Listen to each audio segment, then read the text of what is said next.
Is this password? That's the only thing that I can think of right now, but here we go. We're diving into the ace match. We're tied up 1-1, and spawning in the top right hand corner of Glittering Ashes LE, we have the Mexican Protoss player himself representing Team Super. It is Pacomike, who I would usually say is the best Protoss player in all of Latin America, but spawning in the bottom left-hand corner of Glittering Ashes LE, being featured for the first time on the CranKy Ducklings representing Team Super, it is Alexander from Peru. I am shocked that this person took a game off of Pacomike. Is this an alternate ID? I'll have to figure it out later on. But looking at the Team Super roster, they don't have any Peruvian Terrans other than Password. But I know Password. I have him on my friends list. This is not Password. Who is this? Who is this guy? I don't know. He's Peruvian. Is it Infanson? Maybe? Huh. We'll see. Maybe he's a new up-and-coming player. Again, 5.2k, not bad at all. Obviously, Pacomike is still the favorite, and he is the more well-rounded player. But I've talked about this before with Darking. Pacomike, his worst matchup is PvP. If there's ever going to be an upset, it is usually a PvP when it comes to Pacomike. We've seen him fall to Master. We've seen him fall to Shakti. We've seen him fall to even Infanson. Or Zions as well. It's always upsetting when that happens. Pacomike is well aware of that, but I wonder how this is going to play out and how the dynamic will go here. I'm excited because, again, Alexander is a new face to me, and for him to be in the ace match is shocking. Shocking.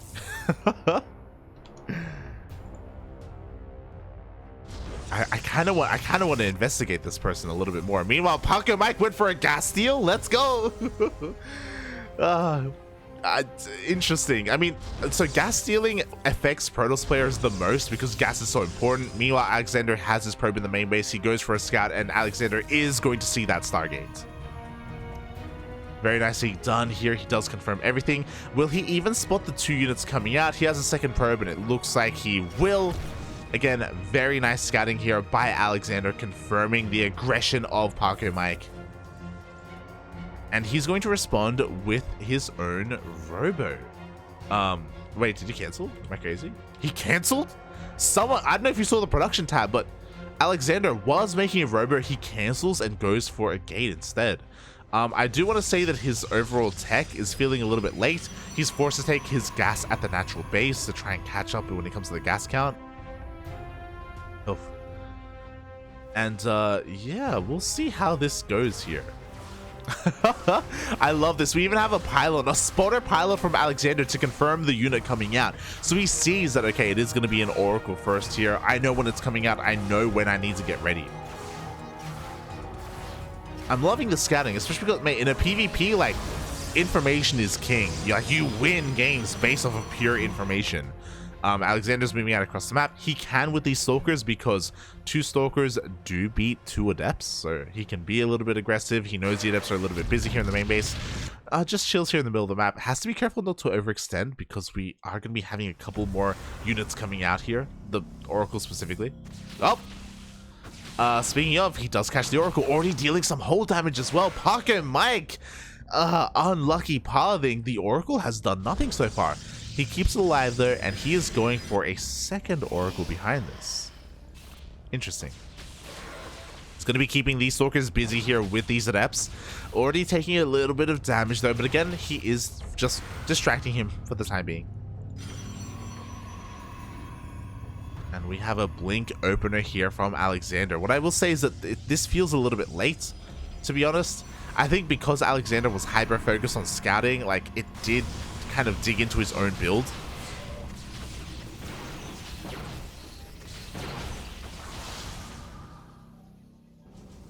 Oh, as this is a little bit interesting. He threw down the gateways in his main.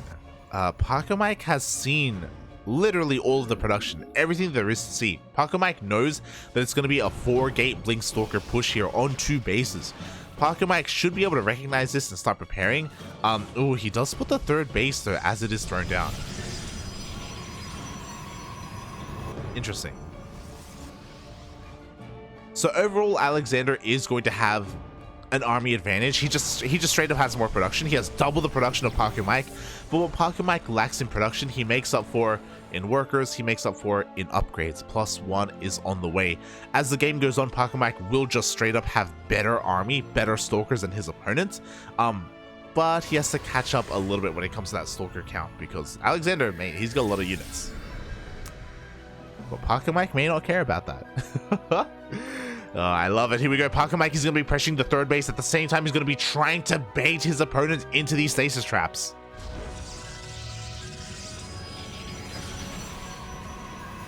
Here we go. Forces a warp in. The first stalker is going to go down immediately. We do have the stasis trap and 3 stalkers. Oh!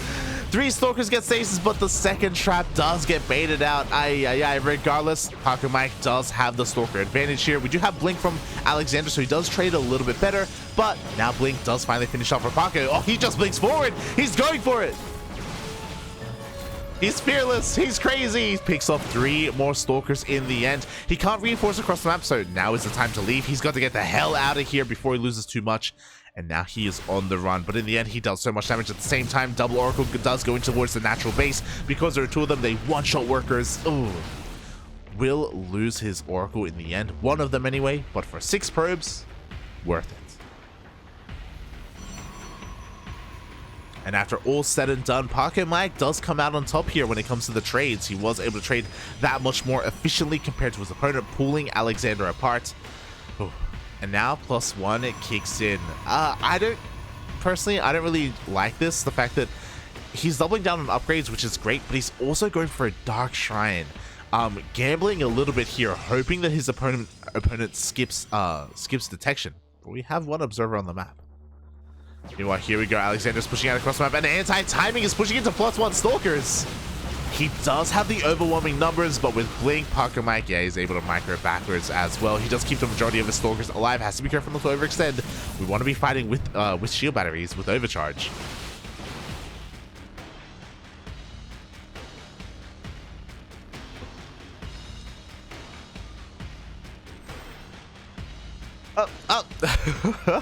It looks like Alexander's. I was like, yo, Pacomike can get the detection. Looks like Alexander may get the detection instead, as both observers are spotting each other. There we go.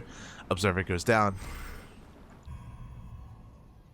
And Pacomike is forced to respond here, is forced to respect his opponent's positioning. We'll get the observer in the end. So, actually, Alexander doesn't have any detection anymore. The Dark Shrine wasn't scouted. DTs can actually deal damage now. Uh-oh. We'll see for how long though, because we do have a hallucinated scout, and Alexander will see not just the Dark Shrine, he's also going to see that it's researching. Uh-oh.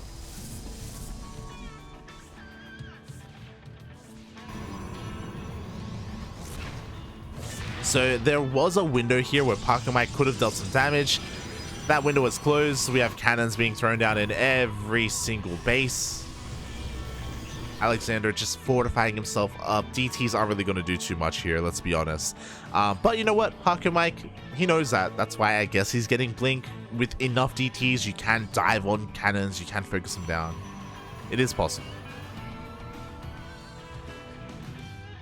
And you know, he does force a big reaction. He forces a lot of investment into all this stack defense. And Pacomike's going to try and dive in. He does get spotted by that pylon stasis trap going down. Yo, is it going to go off? Oh my god. Okay, looks like, no, we have a Blink forward onto the stasis trap, question mark. Alexander, not like this. Pacomike, he just stutter steps his way into the main base. Zealots falling left and right. It looks like he may not, nah, he has enough to fight this army, let's be real. There's 2 stalkers, that's all that's left. Just fight, puppy, just fight. Forced to recall. There was potential to deal more damage here, let's be honest. Regardless, Pacomike did come out on top in that trade.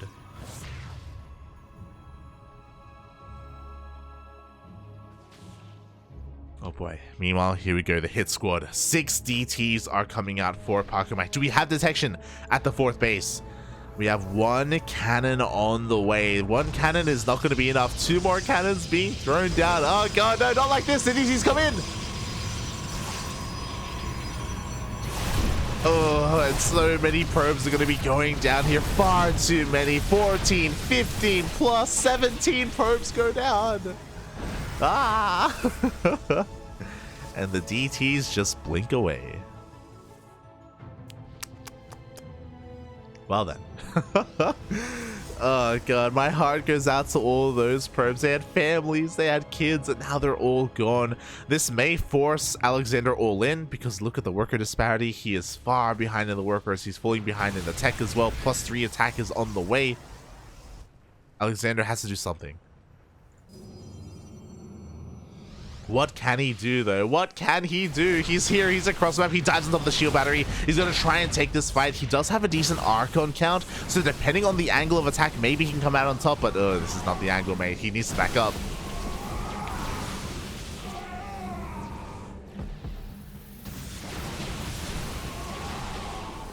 As a couple more of these zealots do get taken out at the same time, the DTs have returned. Okay, looks like with the shield battery, with these stalkers, Alexander is going to be able to hold on.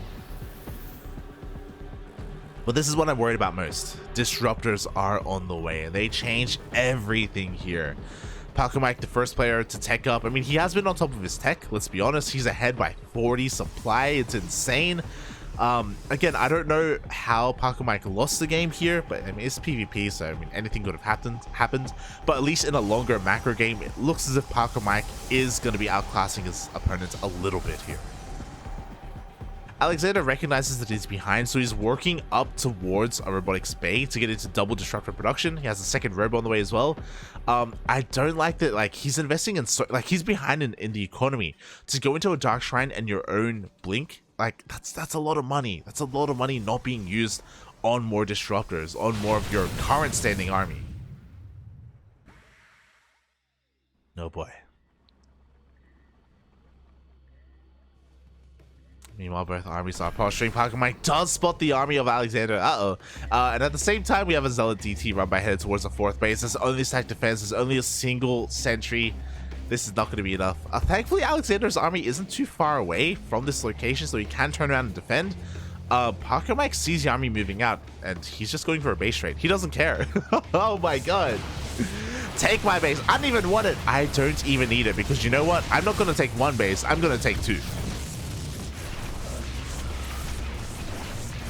Go, DTs are rolling on in. Pacomike just dives into the main base. He takes out one of the robos. Disruptor shot goes off. Ooh, and it does find a connection here. Two disruptors in the main base waiting for Pacomike to try and push up. Uh-oh.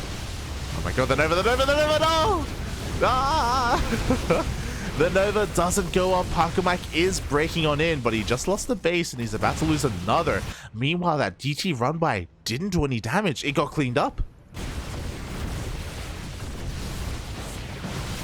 Oh, we have a couple of stalkers being warped in back at home defensively. Pacomike honestly has a pretty large bag. He needs to warp in as quickly as possible. No, the miss rally.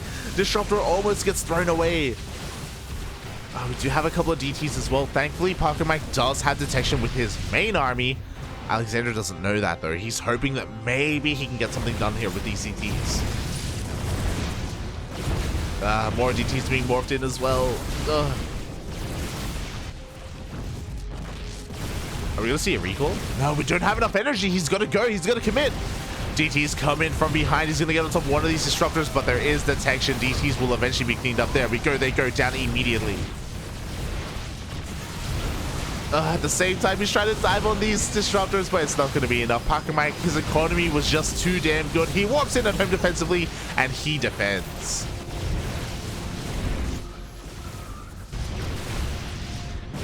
And it looks like Pacomike has broken through. There's no way for Alexander to come up. No, don't go off the ramp. No, don't do it. Don't do it. This disruptor's puppy. Ah. It's okay. The Novas don't go off. I guess it's okay. Even though without the disruptors, though, Pacomike is fine. He's still here in the main base. The Novas go off. And the reinforcements are coming as well. Pacomike even expanding behind this. Alexander did really well this game, honestly, and even here in the base trade, like, the supplies are surprisingly close. Unfortunately, Alexander just doesn't have the production. A lot of his supply is in workers, and yeah, it's it's not gonna be enough. Ah. But he put up a really good fight, and I hope he's proud of himself. Again, the first time I'm casting Alexander at least, and he impressed me in the early to mid game. The fact that he went to the ace match, did really well here. He's not going to be knocked out of the tournament because there is a lower bracket available, but he's not going to be taking this game. There's no way. There's no way. Oh god, I'm afraid to look, but at the moment we have we don't have any production. Like, the gateways are finishing up now for Alexander. Finally he can warp in, but he just doesn't have the economy for it. He doesn't have a lot of minerals in general.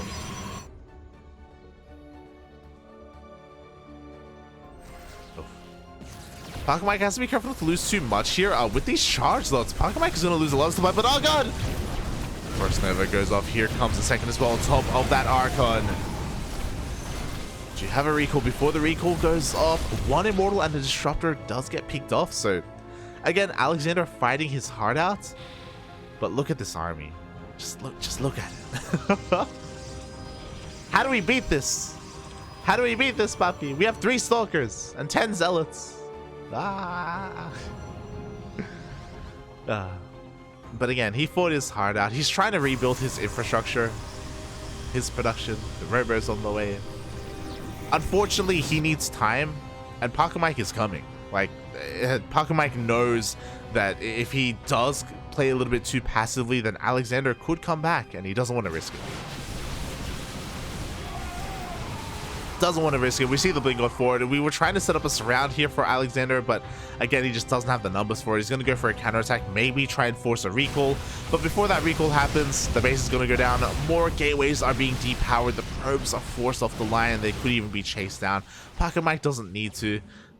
We have the counterattack. Cannons and overcharge is going to be a little bit too much, and GG gets called. Pacomike, he does it. He takes the series 2-1.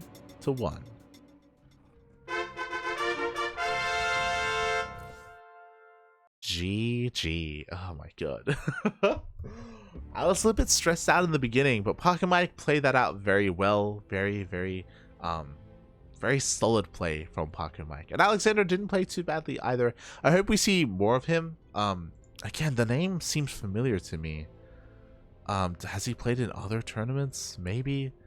I just haven't casted him. I haven't had the luxury to cast Alexander, so yeah, we'll see. I'm actually gonna I'm gonna sneak into his challenge page.